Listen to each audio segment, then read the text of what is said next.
الله وبركاته. الحمد لله وكفى، والصلاة والسلام على سيد الرسل وخاتم الأنبياء وعلى آله وأصحابه أجمعين. أما بعد، فأعوذ بالله من الشيطان الرجيم. بسم الله الرحمن الرحيم. الذين ينفقون في السراء والضراء والكاظمين الغيظ والعافين عن الناس والله يحب المحسنين. وقال النبي صلى الله عليه وسلم: ليس الشديد بالسرعة، إنما الشديد الذي يملك نفسه عند الغضب، أو كما قال عليه الصلاة والسلام. صدق الله العظيم وبلغنا رسوله النبي الكريم، ونحن على ذلك لمن الشاهدين والشاكرين، والحمد لله رب العالمين. اللهم صل على سيدنا مولانا محمد وعلى آله وأصحابه كما تحب وترضى. واجب الاحترام برادران اسلام، قرآن مجید فرقان حمید میں سے ایک آیت مبارکہ تلاوت کی ہے، اور سرور دو عالم صلی اللہ علیہ وسلم کے مبارک فرامین میں سے ایک حدیث مبارکہ تلاوت کی گئی ہے.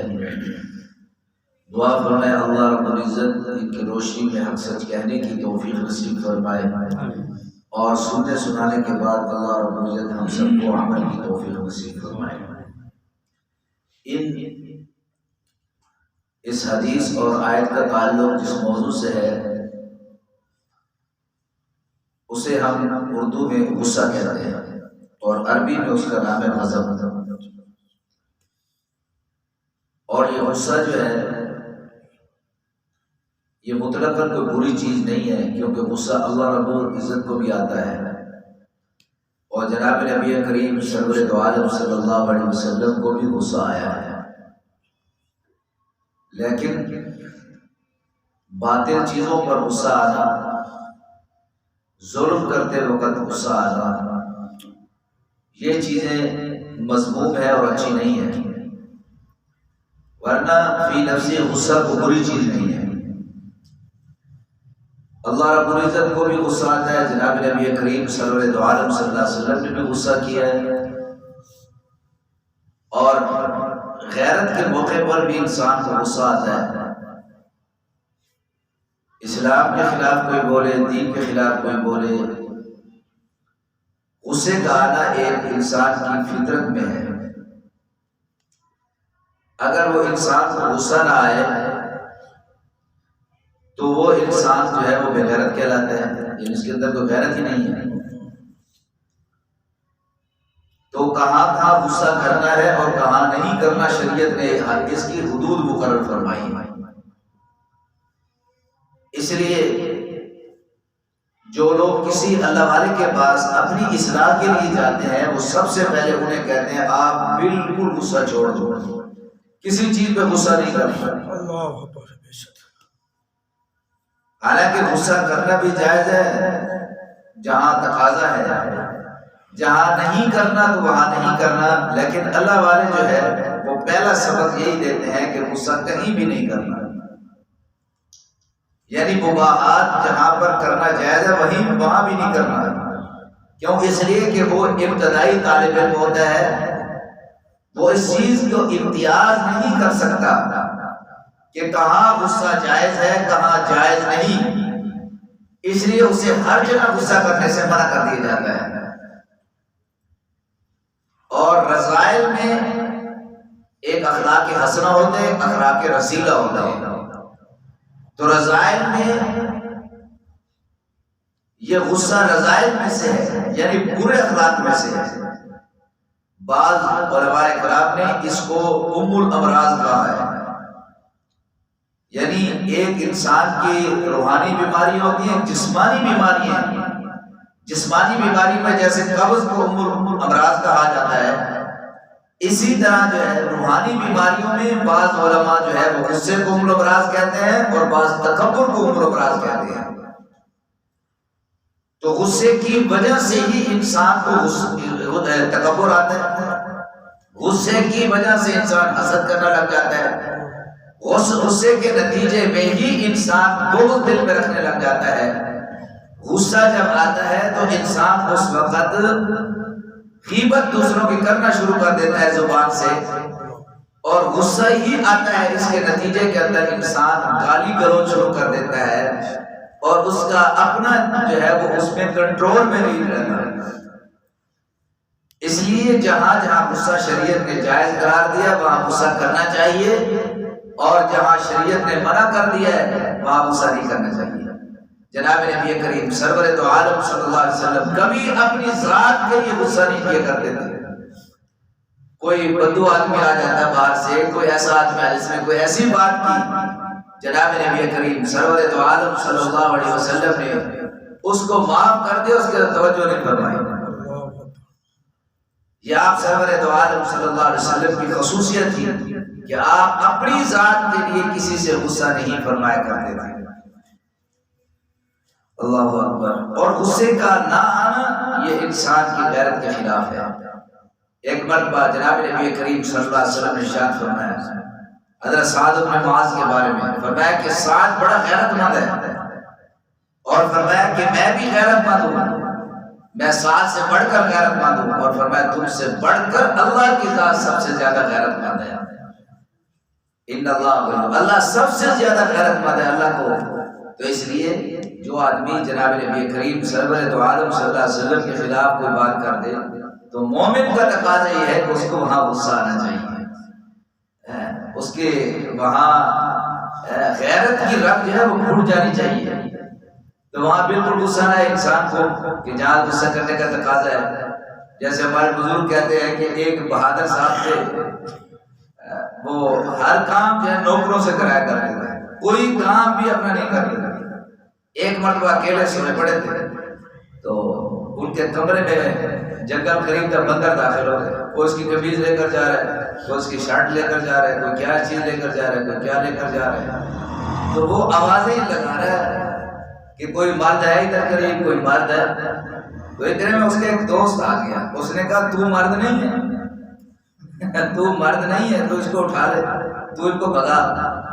اب اتنے میں جو ہے وہ بندر بھی پیچھے بھاگا، بندر تو سارا کچھ لے کر وہ جنگل میں جا چکے تھے۔ تو اتنا بھی انسان کو نہیں ہونا چاہیے کہ اتنا بھی غصہ نہ آئے کہ جو انسان کی عزت نفس کے خلاف ہو، جو چیزیں جہاں پر جو اسلامی شعائر کو وہاں نقصان پہنچ رہا ہو وہاں بھی انسان غصہ نہ کرے، ایسا نہیں ہونا چاہیے، بلکہ غصے کے تقاضے ہیں۔ تو اس لیے غصہ جناب نبی کریم سرور دو عالم صلی اللہ علیہ وسلم نے فرمایا بڑی مذموم چیز ہے، غیرت کے موقع پہ آنا چاہیے، اور جو ہے اسلامی کوئی مسئلہ ہے وہاں آنا چاہیے۔ قرآن مجید کی عزت کا مسئلہ ہے، جناب نبی کریم سرور دو عالم صلی اللہ علیہ وسلم کا مسئلہ ہے، اللہ رب العزت کی ذات کے بارے میں کوئی بات کوئی کرتا ہے، ایسی بات کرتا ہے جس کے بارے میں شریعت کا کوئی مسئلہ ہے، تو جہاں یہ اس لیے وہاں پر انسان کو غصہ آنا چاہیے۔ تو آج ہمارے یہ ہو گیا کہ جہاں غصہ کرنا چاہیے وہاں غصہ نہیں کرتے، جہاں نہیں کرنا چاہیے وہاں بڑے شیر ہے غصہ کرنے میں ہم لوگ۔ ایک صحابی حاضر ہوئے، ابو ہریرہ رضی اللہ عنہ سے روایت ہے، انہوں نے عرض کی یا رسول اللہ صلی اللہ علیہ وسلم آپ مجھے مختصر سی نصیحت فرما دیجیے۔ اب وہ صحابی آئے ہیں باہر سے، تو حضور صلی اللہ علیہ وسلم کو پابند کر رہے ہیں کہ آپ مختصر نصیحت کریں، ان کے پاس وقت کم ہوگا جانے کا، ایسا بھی ہو سکتا ہے، لیکن اتنی بڑی ہستی کو کہہ دیں نبی مختصر بات کر دیجیے۔ آج کسی پیر کو کیا کرو دکھائیں اے بات جو مجھے پابندیاں لگا رہے ہیں، لیکن جناب نبی کریم سرور دو عالم صلی اللہ علیہ وسلم آپ نے اس کو کچھ نہیں کہا کہ تم مجھے پابندی کیوں لگا رہے ہیں۔ آپ صلی اللہ علیہ وسلم نے سب سے مختصر جو نصیحت کی ہے پوری ذخیر حدیث میں یہی ہے کہ جو آپ نے اس موقع پر فرمایا اس صحابی کو، آپ نے یہ نہیں کہا کہ تو غیبت نہ کر، آپ نے یہ نہیں کہا تو زنا نہیں کرنا، یہ نہیں کہا تو تکبر نہ کر، اور باتیں بھی کئی آپ صلی اللہ علیہ وسلم فرما سکتے تھے، لیکن ایک ہی جملہ جناب نبی کریم سرور دو عالم صلی اللہ علیہ وسلم فرمایا، وہ کیا فرمایا؟ لا تغضب، فرمایا غصہ مت کر، غصہ مت، یہ سب سے چھوٹی نصیحت جناب نبی کریم صلی اللہ علیہ وسلم نے فرمائی، اور وہ یہی ہے لا تغضب، غصہ مت کر۔ اس سے معلوم یہ ہوتا ہے کہ سب سے بڑی برائی یہ غصہ ہے کہ جناب نبی کریم سرور دو عالم صلی اللہ علیہ وسلم نے مختصر سی نصیحت اور مختصر وقت میں یہ فرما رہے ہیں کہ لا تغضب، غصہ مت۔ ایک صحابی نے عرض کی یا رسول اللہ صلی اللہ علیہ وسلم، اللہ تعالیٰ کو سب سے زیادہ جو ہے وہ رحم کس چیز پر آتا ہے؟ فرمایا کہ جو آدمی غصہ نہیں کرتا اللہ اس پر سب سے زیادہ رحم ہے۔ ایک صحابی نے عرض کیا جنت کس چیز پہ ملے گی؟ آپ صلی اللہ علیہ وسلم فرمایا کہ جو تم غصہ نہیں کرتے اس کے بدلے میں اللہ رب العزت میں جنت نصیب فرمائے۔ اور اللہ رب العزت قرآن مجید کے اندر فرماتے ہیں الذین ينفقون اموالهم الذین ينفقون فی السراء والضراء، وہ لوگ جو تنگی میں بھی اور خوشی میں بھی اللہ کے راستے میں خرچ کرتے ہیں۔ اور دوسرے فرمایا والکاظمین الغیظ والعافین عن الناس، اور اپنے غصے کو پی جاتے ہیں اور لوگوں کو معاف کر جاتے ہیں۔ واللہ یحب المحسنین، اللہ ایسی نیکی کرنے والوں کو پسند فرماتے ہیں۔ تو جناب نبی کریم سرور دو عالم صلی اللہ علیہ وسلم نے ایسے لوگوں کو پسند کیا ہے اور اللہ رب العزت نے پسند کیا ہے جو غصے کے وقت اپنے اوپر کنٹرول کر لیتے ہیں۔ حضرت حسن بصری رحمۃ اللہ فرماتے ہیں غصہ بڑی عجیب چیز ہے، میں کہ یہ غصہ جب ہوتا ہے تو اس وقت انسان کا چہرہ بھی بگڑتا ہے، انسان کی زبان بھی بگڑتی ہے، جسم بھی بگڑتا ہے، اور انسان گالی گلوچ کرتا ہے۔ گالی گلوچ کرنے کے بعد یہ انسان اسی انسان سے معذرت کرنے پر بھی مجبور کرتا ہے، معذرت کرنے پر بھی مجبور کرتا ہے۔ اس لیے حضور سرور دو عالم صلی اللہ علیہ وسلم نے فرمایا لیس الشدید بسرعہ انما الشدید الذی یملک نفسه عند الغضب۔ ایک مرتبہ جناب نبی کریم صلی اللہ علیہ وسلم فرمایا کہ تم پہلوان کس کو سمجھتے ہو؟ فرمایا کہ جو لوگوں کو پہچان دے۔ فرمایا نہیں، پہلوان وہ ہے جو غصے کے وقت اپنے اوپر قابو پا لے، اپنے اوپر کنٹرول کر لے۔ فرمایا کہ یہ آدمی جو ہے یہ سب سے بڑا پہلوان ہے۔ اس لیے جب غصہ انسان کرتا ہے تو غصے کی وجہ سے میاں بیوی آپس میں ٹکراتے ہیں، غصہ جب کرتا ہے انسان اس وقت بھائی بھائی میں ٹکراتے ہیں، معاشرہ معاشرے سے ٹکراتا ہے، اور اہل علم اور بردبار قسم کے لوگ جو ہوتے ہیں وہ ہمیشہ غصے سے دور رہتے ہیں، وہ غصے سے ہمیشہ جو ہے دور رہتے ہیں۔ ایک مرتبہ حضرت ابو بکر صدیق رضی اللہ تعالیٰ عنہ اپنے غلام کو برا بھلا کہہ رہے تھے۔ حضور سرور دو عالم صلی اللہ علیہ وسلم فرمایا کہ صدیق اور لعنت کرنے والا کیا دونوں جمع ہو سکتے ہیں؟ حضرت ابو بکر صدیق نے فوراً کہا یا رسول اللہ میں آپ کو گواہ بناتا ہوں میں نے اس کو آزاد کیا، میں نے اس کو آزاد کیا۔ کہ غلام ایسی حرکتیں کرتے ہیں کہ جس کی وجہ سے جو ہے وہ انسان اپنی زبان سے تو ایسے جملے کہہ سکتا ہے۔ حضور نے فرمایا جو صدیق ہو وہ کبھی کسی کو لعنت نہیں کیا کرتا، اس لیے حدیث پاک کے اندر آتا ہے لیس المؤمن باللعان ولا بالطعان ولا البذیء والفاحش، مومن نہ لعنت کرتا ہے اور نہ بری باتیں زبان سے بکتا ہے۔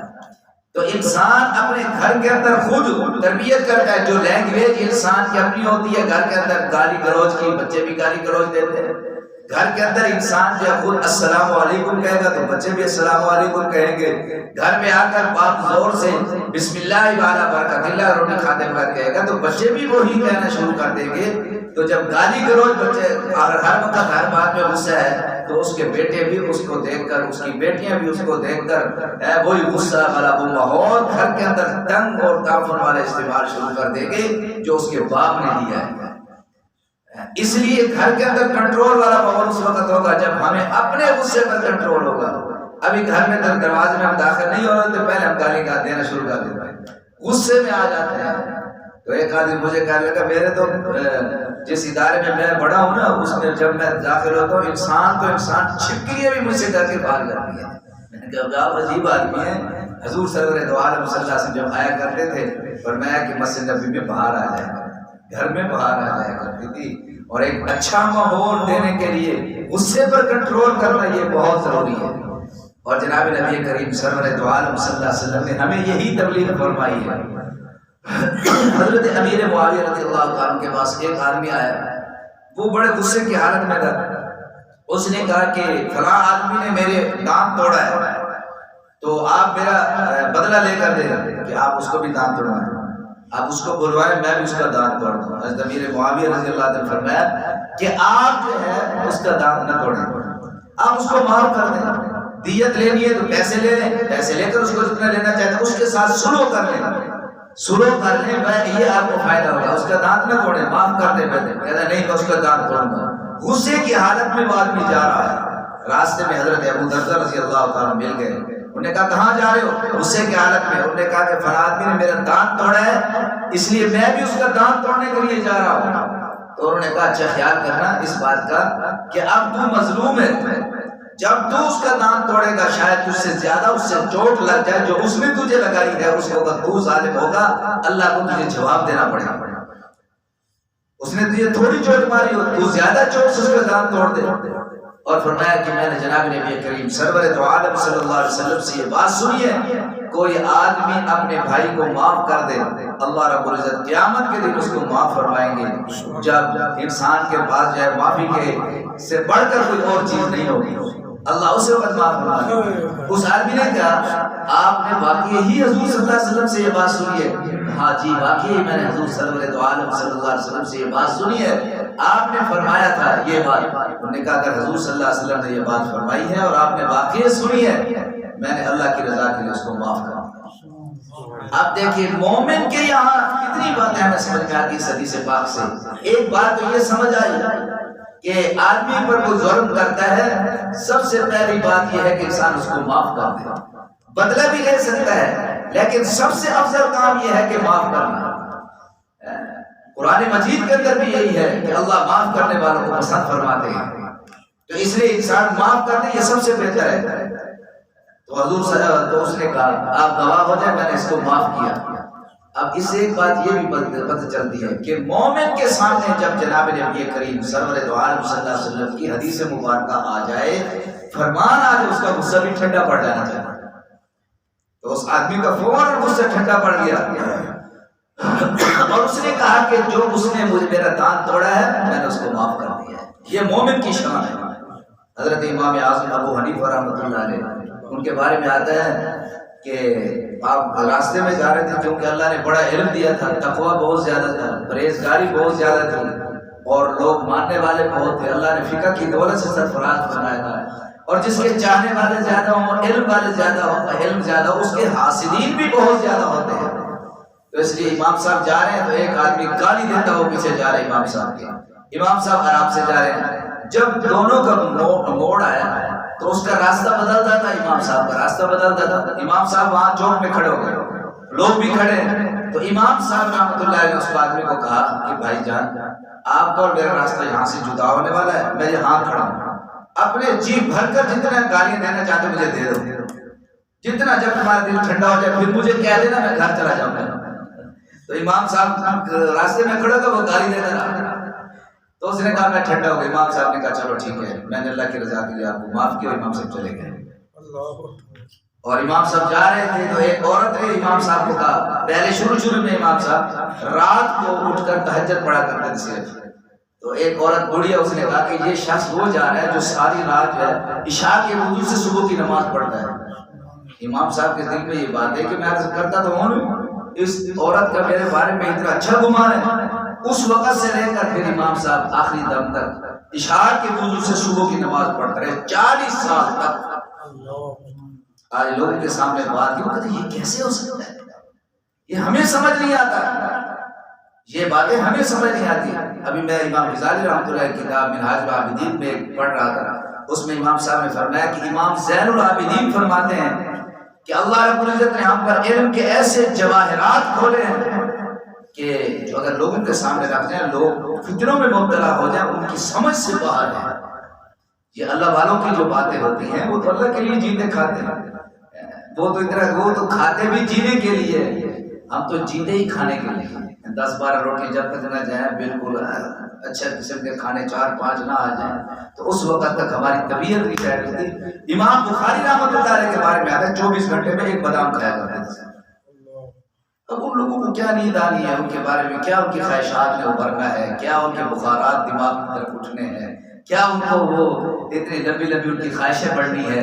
تو امام اعظم ابو حنیفہ رحمۃ اللہ علیہ 40 سال تک عشاء کے وضو سے صبح کی نمازیں پڑھتے تھے. مشکوک ماں کے قریب کبھی نہیں گئے امام صاحب رحمۃ اللہ علیہ. یہ امام صاحب رحمۃ اللہ علیہ خصوصیت ہے. ان کے بارے میں آتا ہے کہ ایک دفعہ یہ رات کو جاگتے تھے, صبح پڑھاتے تھے. ایک مطلب ظہر کی نماز پڑھ کے گھر جا رہے تھے سونے کے لیے اور اوپر بالا خانے میں سویا کرتے. ایک آدمی پیچھے گیا تو امام صاحب جب اوپر بالا خانے میں پہنچ گئے تو اس آدمی نے دیکھ لیا بالا خانے میں پہنچ گیا, اس نے کنڈی گھٹ پائی. جب امام صاحب نیچے آئے, اب آپ دیکھیں کہ ایک آدمی ساری رات جاگتا ہو پھر پڑھاتا رہا اور لوگوں کو مسائل بدلتا, اس کے دماغ کی کیا کیفیت ہوگی. اب دوپہر کے وقت وہ کہتے پتہ نہیں مصیبت کہاں سے آ گئی یہ بندہ. لیکن امام صاحب نیچے آ گیا. اس کی بات ہاں بھائی کیسے آ گیا؟ نے کہا جی مسئلہ پوچھنا ہے. امام صاحب نے فرمایا پوچھو کیا پوچھتے ہو. اس نے کہا کہ حضرت میں بھول گیا میں بھول گیا. تو امام صاحب نے کہا چلو کوئی بات نہیں ہے, جب آپ کو یاد آئے پھر آ جانا. اب امام صاحب اوپر جا کے بیٹھے ہی تھے, اس نے 2-4 منٹ بعد پھر دروازہ کھٹکھٹایا. امام صاحب نیچے آئے, پھر وہی شخص کھڑا تھا. تو امام صاحب نے کہا بھی بتائیں جی. اس نے کہا جو ہے وہ مسئلہ میں نے پوچھنا تھا, وہ پوچھو. انہوں نے کہا جی وہ بھول گیا میں, جب آپ درمیان سیڑھی پہ تھے پتہ نہیں آپ کا روب ایسا پڑا تھا بھول گیا. امام صاحب نے کہا کوئی بات نہیں, جب آپ کو یاد آ جائے پھر آپ تشریف لے آنا. تو جب امام صاحب رحمۃ اللہ علیہ اوپر پھر چلے گئے, تیسری مرتبہ پھر اس نے دروازہ کھٹکھٹایا. امام صاحب پھر تشریف لائے. تو امام صاحب نے پوچھا ہاں بھائی کیسے ہے. انہوں نے کہا بھی مسئلہ پوچھنے, اب مجھے یاد آ گیا ہے. امام صاحب نے فرمایا پوچھو کیا مسئلہ پوچھنے. اب دیکھو اس آدمی کی حالت دیکھو, مسئلہ کیا پوچھ رہے ہیں. اس نے کہا کہ امام صاحب یہ جو نجاست ہے یہ میٹھی ہوتی ہے, یہ کڑوی ہوتی ہے. یہ جو پخانا یہ میٹھا ہوتا ہے یا کڑوا ہوتا ہے. امام صاحب نے فرمایا کہ یہ جب تازہ ہو تو یہ اس کے اندر کچھ مٹھاس ہوتی ہے, اور جب یہ خشک ہو جائے پھر اس کے اندر کڑواہٹ سی آ جاتی ہے. تو اس نے کہا کہ آپ نے چکھ کے دیکھا ہے کبھی, آپ بھی بتا رہے ہیں آپ نے کبھی چکھ کے دیکھا ہے. تو امام صاحب نے کہا کہ ہر چیز کا بھائی تعلق چکھنے سے نہیں ہوتا. بعض چیزوں کا تعلق بندے کی عقل اور علم سے ہوتا ہے, کہ عقل اور علم یہی کہتی ہے کہ جب کوئی چیز جب ہم دیکھتے ہیں نجاست کو تر و تازہ ہوتی ہے تو اس کے اوپر مکھیاں بیٹھتی ہیں, تو اس سے معلوم ہی ہوتا ہے کہ وہ میٹھا ہوتا ہے. کہ مکھیاں جب بیٹھ رہی ہیں مکھیاں میٹھے پہ آتی ہیں, اور جب یہ خشک ہوتا ہے تو مکھیاں اس پہ نہیں بیٹھتی ہیں, مکھیاں اس پہ نہیں بیٹھتی ہیں. تو وہ آدمی جو ہے ہاتھ جوڑنے لگ گیا, حضرت مجھے معاف کیجیے, میں آپ کی بردباری اور علم کا امتحان لینے کے لیے آیا تھا. ابھی میرے ایک دوست ہماری بحث ہو رہی تھی, اس نے کہا سفیان ثوری کے اندر جو ہے علم اور بردباری زیادہ ہے. میں نے کہا ان کے اندر زیادہ ہے. میرے دوست کہنے لگا کہ امام ابو حنیفہ کے اندر زیادہ ہے. تو میں آپ کے امتحان لینے آ گیا, اس وقت سونے کا وقت ہے, وہ ان کے امتحان لینے کے لیے گیا ہوا ہے. تو اس لیے میں نے سمجھ لیا کہ آپ سے بڑھ کر کوئی علم اور بردباری والا آدمی نہیں. تو یہ چیز ہے, علم اور بردباری کی انتہا ہو گئی ہے امام اعظم ابو حنیفہ رحمۃ اللہ علیہ پر. امام صاحب سبق پڑھا رہے ہیں, ایک آدمی آیا دور سے بھاگتا ہوا, اس نے کہا امام صاحب سنا آپ کی اماں فوت ہو گئی. ہم نے کہا ہاں جی میری اماں انتقال کر گئی ہے. انہوں نے کہا کہ اماں کا رشتہ چاہیے, بوڑھی عورت ہے.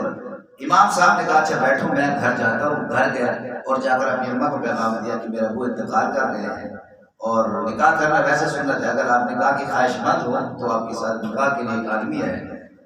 امام صاحب جب واپس آئے تو وہ آدمی مر چکا تھا. تو لوگوں نے کہا یہ کہ انہوں نے کہا امام ابو حنیفہ کے صبر نے اس کو مار دیا ہے, امام حنیفہ کے صبر نے مار دیا ہے. تو ہمارے بزرگوں کے پاس ایک آدمی جب آیا تو اس نے کہا کہ حضرت آپ کہتے ہیں بزرگوں کی مختلف شانیں ہوتی ہیں, ان کی مختلف حالت ہوتی ہے, یہ کیسے ہمیں پتہ چلے گا. انہوں نے کہا اچھا ایسا کرو دہلی میں چلے جاؤ, وہاں حضرت قطب الدین ان کی خانقاہ, اس کے ساتھ چھوٹی سی مسجد ہے, وہاں پر 3 آدمی ذکر اللہ کر رہے ہوں گے. ہر آدمی کی جا کے نا گدی میں جا کے ایک تھپڑ لگا دینا, ہمیں پتہ چل جائے گا. وہ گیا وہاں دیکھا کہ ذکر اللہ کر رہے ہیں, انہوں نے جا کر تھپڑ لگا دیا. تو ایک آدمی کو جا کر تھپڑ لگایا تو اس آدمی نے اس کی طرف مڑ کر بھی نہیں دیکھا. دوسرے آدمی کو جب تھپڑ لگایا اس نے اٹھ کر جو اس کو تھپڑ لگا دیا اور بیٹھ کے ذکر کرنے. اور تیسرے آدمی کو جب تھپڑ لگایا اس نے, تیسرے آدمی نے جو اٹھ کر اس کے ہاتھ سے کہا بھائی آپ کو کہیں زیادہ تکلیف تو نہیں ہوگی, آپ نے مجھے لگایا ہے. اب یہ آدمی واپس آیا تھا, اس کے بعد نے پوچھا ہاں بھی کیا دیکھا, انہوں نے کہا یہ دیکھا ہے. انہوں نے کہا کہ اللہ والوں کی یہ مختلف شانیں ہوتی ہیں. پہلے آدمی کو جو تم نے تھپڑ لگایا اس نے مڑ کر نہیں دیکھا، اس نے دل پہ یہ سوچا کہ اگر میں اس کو تھپڑ جو لگنا تھا وہ تو لگ گیا، جو تھپڑ لگنا تھا لگ گیا، یہ واپس تو نہیں ہو سکتا. اگر میں اس کو ماروں گا تھپڑ، اس کو شاید زیادہ لگ جائے، اس کو تکلیف ہو جائے اور آپس میں گتم ہو جائے، میرا وقت ضائع ہو جائے گا، اتنے وقت میں اللہ کی عبادت کرنا کروں. اور دوسرے آدمی کو جو تو نے تھپڑ مارا ہے اس نے فوراً تجھے مار دیا ہے، وہ بھی ایک اللہ والا ہے، اس نے اس لیے مارا ہے کہ کہیں اللہ والے کو جو آدمی تکلیف دیتا ہے اس کا اللہ کو بھی زیادہ دکھ ہوتا ہے، اس لیے اس نے برابر ثابت مجھے کر دیا ہے تاکہ قیامت کے دن تو اس کے بدلے میں پکڑا نہ جائے.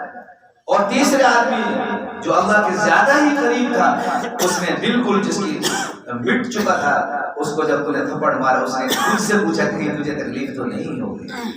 یہ شان کہاں ہے اس کی؟ یہ ہے اصل روحانی بیماری، یہ ہے اصل روحانی بیماری. ہم اس پہ کنٹرول کریں اپنے معاشرے کو درست کرنے کے لیے. ہم جس عہدے پہ بیٹھ جاتے ہیں، جس کرسی پہ بیٹھ جاتے ہیں، جس جگہ جا کر بیٹھ جاتے ہیں، فرعون بن جاتے ہیں. ہمارا دماغ پتہ نہیں کہاں چلا جاتا ہے.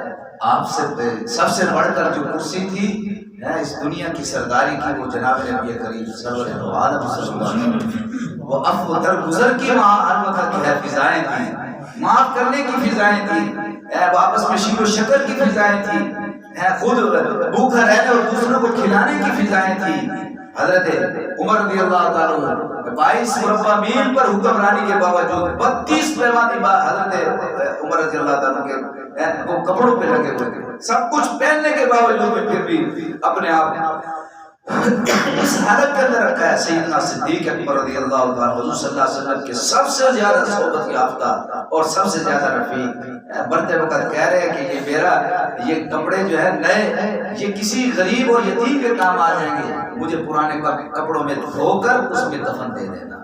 یہ کہاں آئے ہیں یہ چیزیں جب آ جائیں گی انسانیت اس وقت آئے گی، انسانیت اس وقت آئے گی.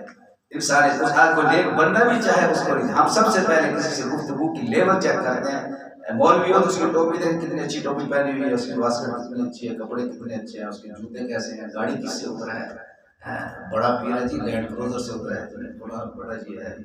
ہم ان چیزوں کو اپنی نگاہوں میں قدر دیتے ہیں اور یہی ہماری حالت ہو گئی ہے. اور سارا معاملہ ہمارا الٹا ہو گیا ہے. قدر ہے انسانیت کی، قدر ہے نیکی کی، قدر ہے تقوی کی، قدر ہے قرآن کی اور حدیث کی اور جناب نبی کریم سرور دو عالم صلی اللہ علیہ وسلم کے طرز عمل کی. آج ہم کتنا عرصہ ہو گئے پٹ رہے ہیں پاکستان میں جگہ جگہ پر، کیوں؟ اس لیے کہ ہم نے اپنی اقداریں بدل دی ہیں اور قدر کے جو ترازو تھے وہ بدل دیے ہیں اور اپنی انسانیت کی قدر ہمارے دلوں سے نکل گئی ہے. اللہ رب العزت ہمیں اپنے غصے پر کنٹرول کرنے کی اور جناب نبی کریم سرور دو عالم صلی اللہ علیہ وسلم کی سنت پہ عمل کی توفیق نصیب فرمائے.